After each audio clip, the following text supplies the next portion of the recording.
DD news के इस खास कॉन्क्लेव में एक बार फिर से आपका स्वागत है। दिल्ली में एमसीडी चुनाव जोरों पर है और लगातार सभी पार्टियां, खासकर बीजेपी लगी हुई है, मैदान में जुटी हुई है आम आदमी पार्टी के साथ मुकाबला, ऐसा आम आदमी पार्टी कह रही है। लेकिन साथ साथ में गुजरात में चुनाव है और हम इस वक्त अहमदाबाद में मौजूद हैं। ये सवाल बार बार पूछा जा रहा है कि आम आदमी पार्टी को अब गुजरात से इतना प्यार क्यों हो गया है। गुजरात में 52 से ज्यादा चुनावी रैलियां अरविंद केजरीवाल अब तक कर चुके हैं और अभी तो लगता है पता नहीं कितनी और रैलियां उनकी होने वाली हैं।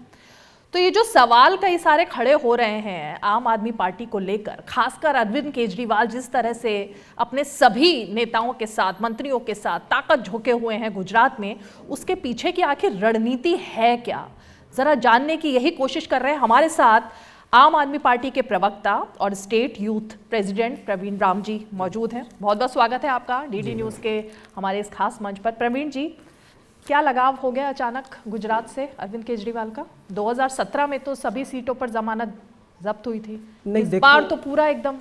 देखो, लगाव अरविंद केजरीवाल को गुजरात से हुआ ये बात नहीं है, किंतु बात उनसे उल्टी है कि गुजरात की जनता को अरविंद केजरीवाल से लगाव हुआ है। गुजरात की जनता अरविंद केजरीवाल को प्यार दे रही है, प्रेम दे रही है, आशीर्वाद दे रही है।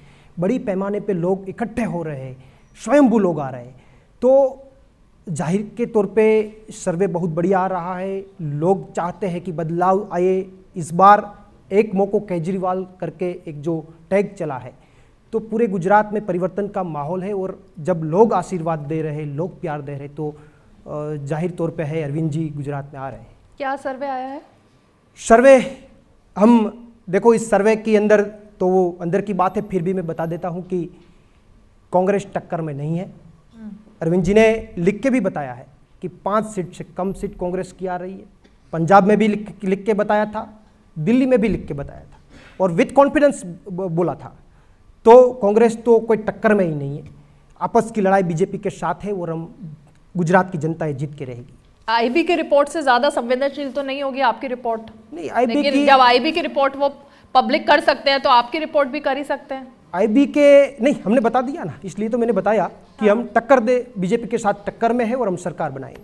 सरकार बनाएंगे मतलब आपका कहना है कि 150 से ज्यादा जो बीजेपी आंकड़ा दे रही है उससे ज्यादा सीटें आपकी आ रही है? नहीं, हम डिजिट में नहीं जाना चाहते, हम डिजिट में नहीं जाना चाहते और इतना हम घमंड भी नहीं करना चाहते। हम इतना ही चाहते हैं कि जनता में आशीर्वाद देगी और जनता इस बार परिवर्तन करेगी। मतलब सरकार बनाने लायक सीटें आप ला रहे हैं? यस। क्या वजह है इसकी? नहीं, वजह यह है कि जो अरविंद जी के मुद्दे हैं, जो बेसिक रिक्वायरमेंट है जनता की, ये गुजरात ले लो या पूरा भारत ले लो, जिसकी बेसिक रिक्वायरमेंट है, शिक्षा हो, स्वास्थ्य हो, बिजली हो, पानी हो, किसानों के मुद्दे हो, रोजगार हो, इन मुद्दों को अरविंद जी की जो काम करने की जो नीति है वो टच करती है।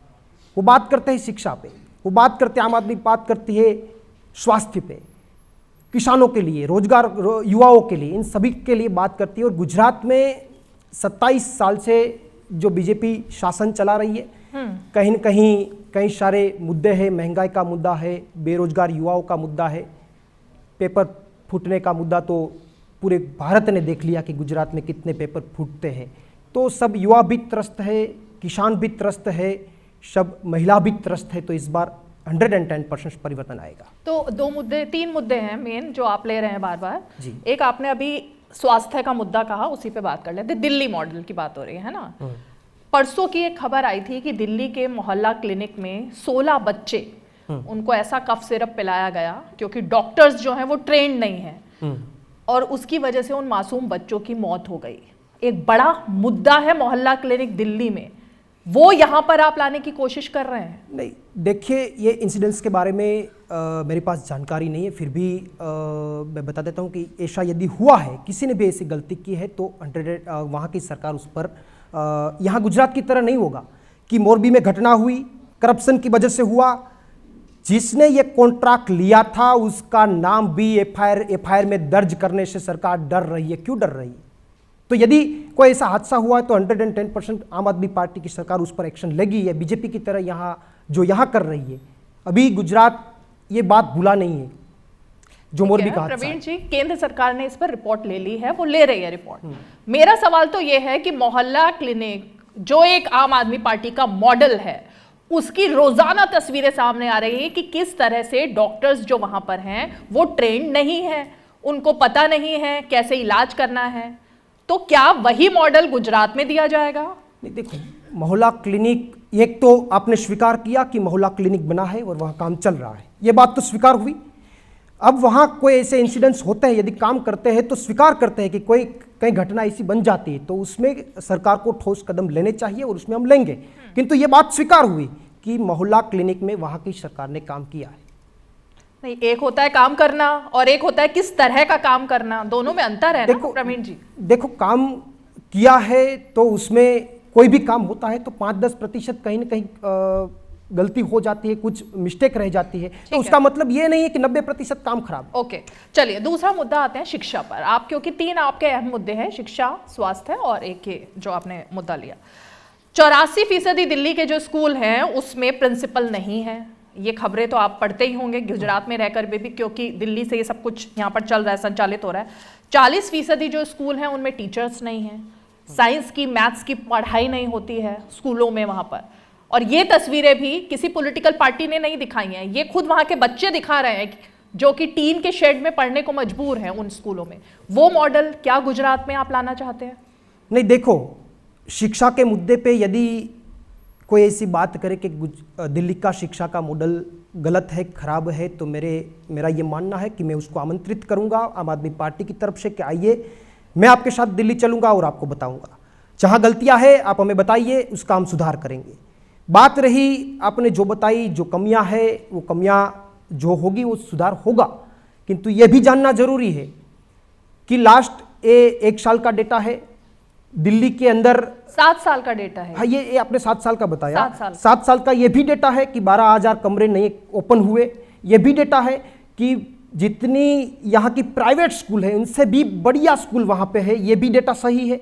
दूसरा ये भी डेटा है कि प्राइवेट में से 3 लाख बच्चों ने, करीबन 3 लाख के आसपास बच्चों ने प्राइवेट से अपना जो एडमिशन है वो रद्द करके गवर्नमेंट में उसने अपना एडमिशन लिया। क्यों लिया? तो ये तो सही है कि वहाँ की स्कूलों में बहुत बढ़िया काम हुआ है, शिक्षा नीति में बढ़िया काम हुआ है।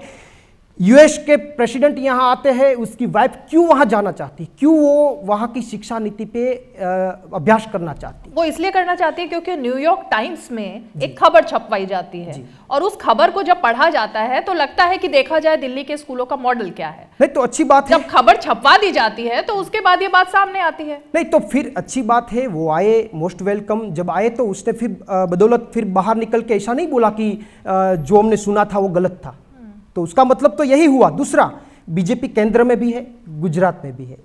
हम कुछ भी बोले, एक एक डेटा पे, एक एक शब्द पे वो ध्यान रखकर बैठी है। क्या आपको ऐसा लगता है कि हम गलत बोले तो वो हमको रहने देंगे? पॉसिबल नहीं। लेकिन प्रवीण जी, आप सोशल मीडिया पर एक्टिव होंगे, आपकी तो पूरी पार्टी एक तरीके से लग रहा है सरकार भी सोशल मीडिया से चल रही है ना, तो ये जो आप स्कूलों की बात कर रहे हैं, इन स्कूलों की बात को लेकर असम के मुख्यमंत्री ने पूरे डेटा के साथ जवाब दिया था। इसी मॉडल का जो आप कह रहे हैं कि दिल्ली की शिक्षा व्यवस्था पूरे विश्व में, पूरे देश में सबसे अच्छी है, सिलसिलेवार तरीके से उन्होंने बताया था कि किस तरह से ये तमाम जो दावे हैं ये खोखले हैं। वो तो आपने पढ़ा होगा ना, वो तमाम जो ट्विटर पर चला था। देखो, पॉलिटिकली बयानबाजी होती रहती है, पॉलिटिकली बातें होती रहती है, किंतु ये तो मानना तय है कि दिल्ली में शिक्षा में बहुत बढ़िया काम हुआ है। और यदि किसी को लगता है तो मैंने अभी ही बताया कि हम उसको इनवाइट करते हैं। बाद में एक दूसरा पोर्शन ये भी देखा जाए कि गुजरात की बात चल रही, तो गुजरात शिक्षा में कहाँ पे खड़ा है? गुजरात कहाँ पे खड़ा है? 6,000 स्कूल मर्ज कर दी गई, गवर्नमेंट स्कूल्स, प्रवासी शिक्षक चल रहे हैं। शिक्षा मंत्री के खुद के जो एरिया है जहाँ से वो लड़ते हैं, वहाँ की स्कूल की हालत क्या है, वो मनीष जी वहाँ जाके वहाँ रूबरू बताया था। तो ये मेरा ये कहना है कि गुजरात की शिक्षा नीति, अभी स्कूल ऑफ एक्सेलेंस का यहाँ उद्घाटन हुआ गांधीनगर, हमें बहुत आनंद हुआ। मनीष जी भी गिर सोमनाथ थे तो उसको अच्छा लगा, अच्छा महसूस किया कि चलो कोई बात नहीं, मुद्दे की तो राजनीति हो रही है, मुद्दे पे तो आए। किंतु शाम को पता चला कि ये तो डमी स्कूल थी। तो डमी स्कूल खड़ी करने की क्या जरूरत? क्या मेरा यह प्रश्न है कि क्या प्रधानमंत्री और मुख्यमंत्री का आवास, निवास यदि खड़ा करने की बात आती है तो वहां क्या डमी आवास खड़ा किया जाता है? क्या आपका बेड है, आप बैठो देखो कैसा है? तो ये क्या है? ये तो गुजरात के लोगों की आंखों में धूल झोंकने की बात। ये एक ऐसा विषय है, इस पर बहुत लंबी चर्चा हो सकती है, क्योंकि तस्वीरों पर ही अगर हम बात करें तो बहुत सारी तस्वीरें जो हम भी दिखा सकते हैं और आप भी दिखा सकते हैं, लेकिन इस वक्त की बात है तो मैं इस डिबेट में नहीं पढ़ना चाहती। मैं सिर्फ आपसे ये जानना चाहती हूँ कि दूसरा जो मुद्दा यहाँ पर अरविंद केजरीवाल लगातार उठा रहे हैं वो है एक लिस्ट उन्होंने जो अपने वादों की और दावों की दी है। सरकार का जो बजट है यहाँ पर जो केंद्र से मिलता है वो 2 लाख करोड़ रुपए है, और आप लोगों ने जो पूरा 2.5 लाख जो आप लोगों ने पूरा बजट दिया है वो 8 लाख से करोड़ से ऊपर जाता है। तो ये पैसा कहाँ से आएगा? ये सवाल विरोधी आपके और खासकर सरकार तो मुझे पूछ रहे हैं बीजेपी वाले। जी, पहले तो मुझे वो बीजेपी वाले से मिलना है कि उसने कैसे बनाया 8 लाख करोड़ से ऊपर जा रहा है। हमें उससे उसके मिलने पहले हमें उसके साथ बैठ के समझना है। कितना बात दूसरी बात रही कि ये बात तो दिल्ली में भी हुई थी तय। दिल्ली में भी जब पहली बार आए तब अरविंद जी ने बोला कि ये करेंगे जो गारंटियां दी, तो तब भी बोला जा रहा था मेरे ऊपर कि ये नहीं हो सकता, ये तो बजट के बाहर होकर बात कर रहे। पंजाब में भी ये बात आई। पंजाब में जब आम आदमी पार्टी रण मैदान में उतरी तब बताया जा रहा था, ऐसा बोला गया कि 300 यूनिट बिजली फ्री हम करेंगे यदि सरकार बनती है तो हमको काउंटर किया गया कि कैसे करोगे भाई, इतना तो घाटे में चल रही है यहाँ की सरकार। तो कर दिया ना, अभी किया है। दिल्ली से क्यों वापस ली सब्सिडी? फिर दिल्ली में सब्सिडी वापस क्यों ली गई कि आवेदन करेंगे तब मिलेगी अब सब्सिडी बिजली पर? वो क्यों लिया गया फैसला? ये वापस लेने की बात नहीं, वो एक प्रोसीजर का एक भाग है और सभी सिस्टम में प्रोसीजर का एक भाग होता है, तो उसमें वापस लेने की कोई बात। तो प्रवीर जी, इसीलिए तो सवाल उठते हैं ना कि अरविंद केजरीवाल जो कहते हैं वो करते नहीं, और अगर करते हैं तो मुकर जाते हैं उससे। नहीं, तो एक तरीके से पूरे राजनेता बन चुके हैं ना वो, क्योंकि उन्होंने आने पर कहा था मैं कभी नेतागिरी नहीं करूंगा, मैं नेता नहीं बनूंगा, बन गए ना। उस बात में मैं काउंटर करना चाहता हूं कि वो जो आपने बोला, जो कहते हैं वो करते नहीं और मुकर जाते हैं, वो सही है, किंतु प्रधानमंत्री के लिए सही है। जो कहते हैं वो करते हैं और जितना कर सकते हैं इतना ही बोलते हैं, वो अरविंद केजरीवाल है। और उसने दिल्ली में जितना बताया इतना किया, पंजाब में जितना बताया जितनी गारंटी दी इतना ही किया, और गुजरात में भी करेंगे। तो असली मुकाबला प्रधानमंत्री नरेंद्र मोदी से है अरविंद केजरीवाल का? नहीं, देखो यहाँ कोई इसके आमने सामने की इसका मुकाबला इससे ये नहीं है। यहाँ तो जनता का अभिप्राय चलेगा, जनता का प्रेम किस तरफ है। तो मुकाबला तो जनता का है, जनता तय करेगी। नहीं तो गुजरात एमसीडी छोड़कर दिल्ली में गुजरात में डेरा जमाना, तो टारगेट क्या है फिर? नहीं, एमसीडी में भी काम कर रहे हैं, ये तो ऐसा कहा। हिमाचल नहीं पहुंचे थे इतना जितना गुजरात में है। देखो गुजरात से ही प्रेम है। मैंने इसलिए बताया कि गुजरात की जनता आशीर्वाद दे रही है, गुजरात की जनता प्रेम दे रही है। तो अरविंद जी ज्यादातर गुजरात आ भी रहे, एमसीडी में भी ध्यान दे रहे और हिमाचल में भी ध्यान दे रहे। तो आपको लगता है कि आपकी सत्ता यहाँ पर बनने वाली है? बस श्योर। 2024 से पहले गुजरात आपके पास, गुजरात जनता के पास होगा। चलिए, बहुत बहुत शुक्रिया प्रवीण राम जी।